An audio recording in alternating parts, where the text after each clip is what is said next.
Olá, galerinha! Tudo bem com vocês? Espero que sim. Na aula de hoje, revisaremos o tema matéria e suas propriedades. Vamos lá? A matéria, ela está bem presente no nosso dia a dia e são estudadas por diversas ciências, como a química e a física. Então, esses dois campos, eles procuram basicamente explicar a matéria, suas interações e suas transformações.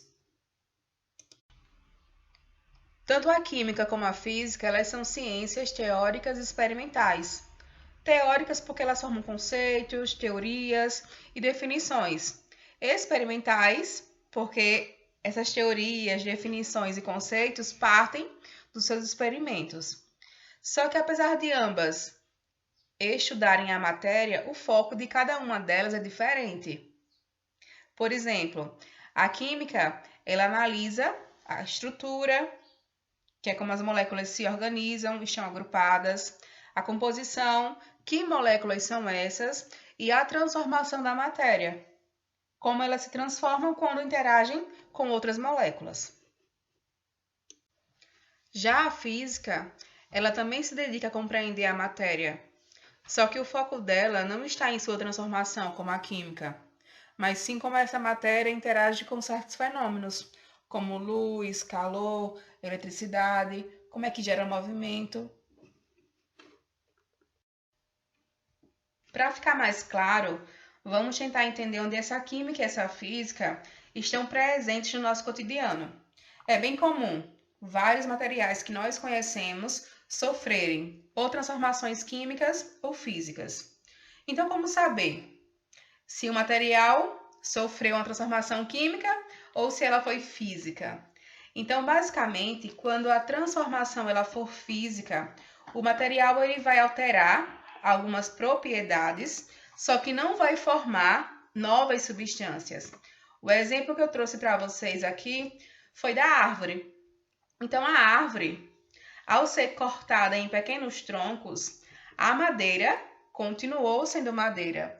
A única diferença é que ela apresenta agora uma nova configuração. Outro exemplo que eu trouxe foi o gelo derretendo.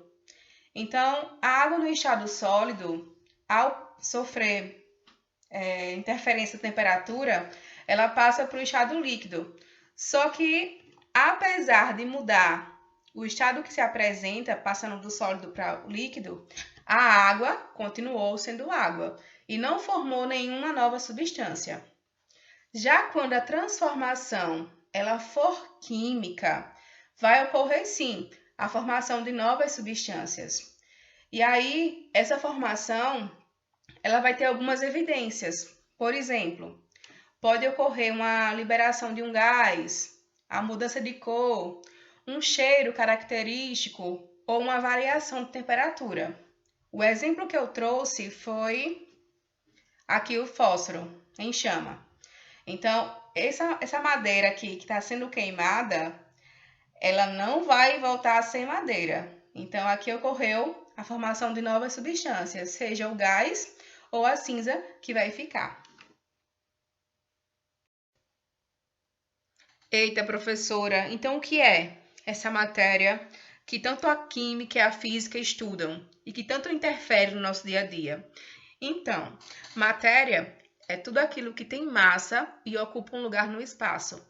Basicamente, tudo que nós conhecemos é matéria. Trouxe aqui para vocês vários exemplos de matéria. Vários. Então, aço, cobre, vidro, óleo, gasolina, água, o ar.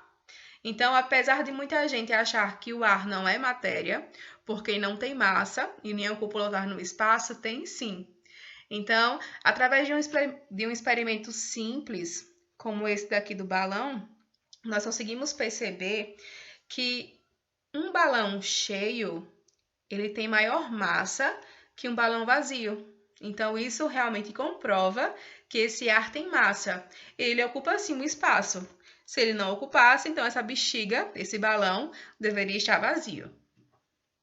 Então, além desse exemplo do ar, nós temos aqui muitos outros exemplos de matéria. Através da matéria, nós podemos obter corpos e objetos. Então, um corpo nada mais do que é uma porção limitada da matéria. Então, a partir dessa matéria, eu obtenho um corpo, e do corpo eu consigo obter um objeto. Esse objeto ele é definido quando ele é produzido pelo ser humano e tem uma finalidade específica. Outro exemplo aqui, a matéria bruta. Através da matéria, eu tiro corpo, que no caso é uma porção limitada, e por meio desse corpo, eu gero um objeto. Esse objeto, mais uma vez, vai ter alguma função. A matéria, ela apresenta propriedades. Essas propriedades, elas podem ser gerais ou específicas. Quando eu falo gerais, quer dizer que é uma propriedade comum a qualquer tipo de matéria. Massa, volume e impenetrabilidade são exemplos de propriedades gerais. A massa é a quantidade de matéria que um corpo possui. Ela é medida diretamente por meio de instrumentos, como as balanças.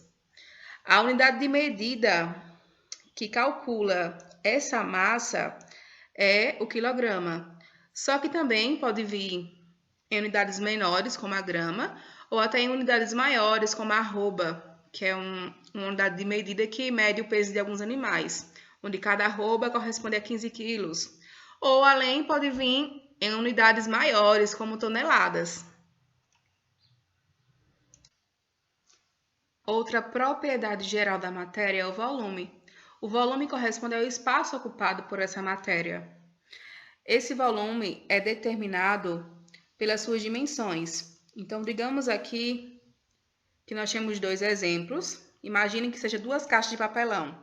Uma no formato de paralelepípedo e outra no formato de cubo.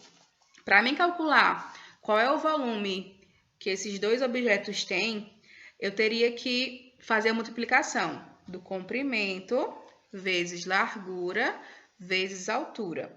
Digamos que o comprimento dessa caixa fosse 5 centímetros, a largura fosse 2 centímetros e a altura fosse 6 centímetros.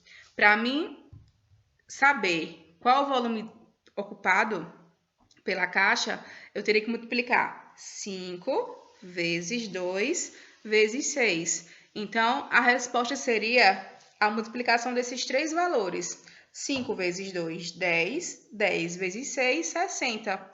60 centímetros cúbicos.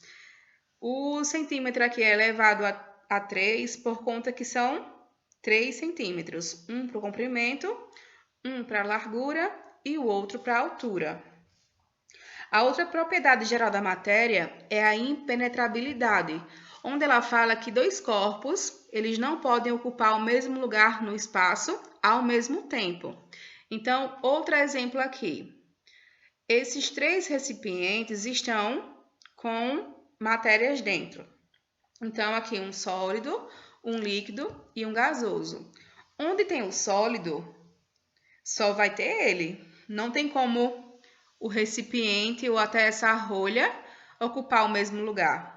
Ou o ar estar no mesmo lugar do sólido. Ou vai ser um ou vai ser o outro.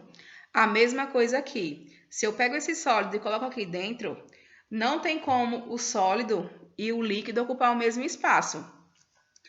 O líquido ele vai subir e vai dar espaço a esse sólido, mas eles não vão ocupar o mesmo lugar.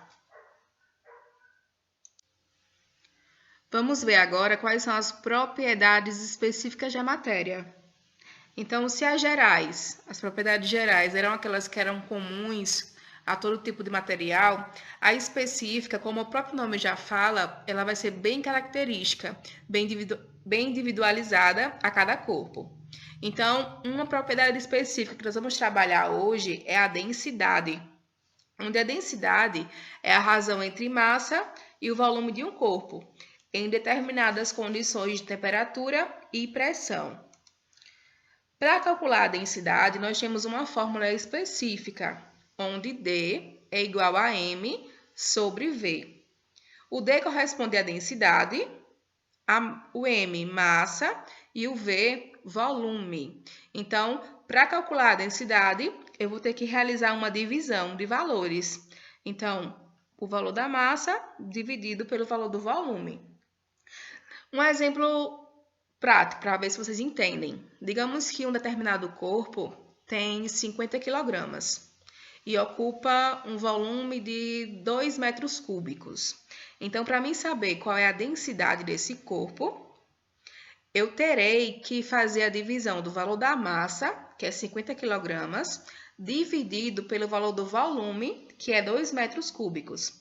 Ao realizar a divisão de 50 kg por 2 metros cúbicos, eu irei obter a densidade. Então, nesse caso, o valor da densidade vai ser 25 kg por metros cúbicos, já que foi a divisão de 50 por 2. Outro exemplo aqui que eu trouxe e que nós trabalhamos em sala de aula foi o copo com água e óleo.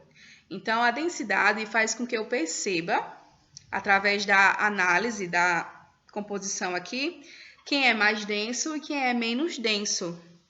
O material que for mais denso, ele tende a ficar no fundo do recipiente. E aquele que for menos denso, ele tende a ficar em cima. Então, essa propriedade também faz com que a gente perceba quando alguns materiais flutuam na água. Então, eles flutuam justamente por conta que eles são menos densos do que a água. Trouxe aqui para vocês outro exemplo. Diz assim: considere um bloco de ferro de volume de 10 centímetros cúbicos e massa igual a 78 gramas. Calcule o valor de sua densidade. Então, se pede o valor da densidade, eu tenho que utilizar a fórmula da densidade, que é D igual a M, D igual a M sobre V. No lugar do M, de massa, eu tenho que colocar o valor específico, que a questão nos disse, que foi 78. No lugar do V do volume, eu coloco também o número correspondente, que foi 10 centímetros cúbicos.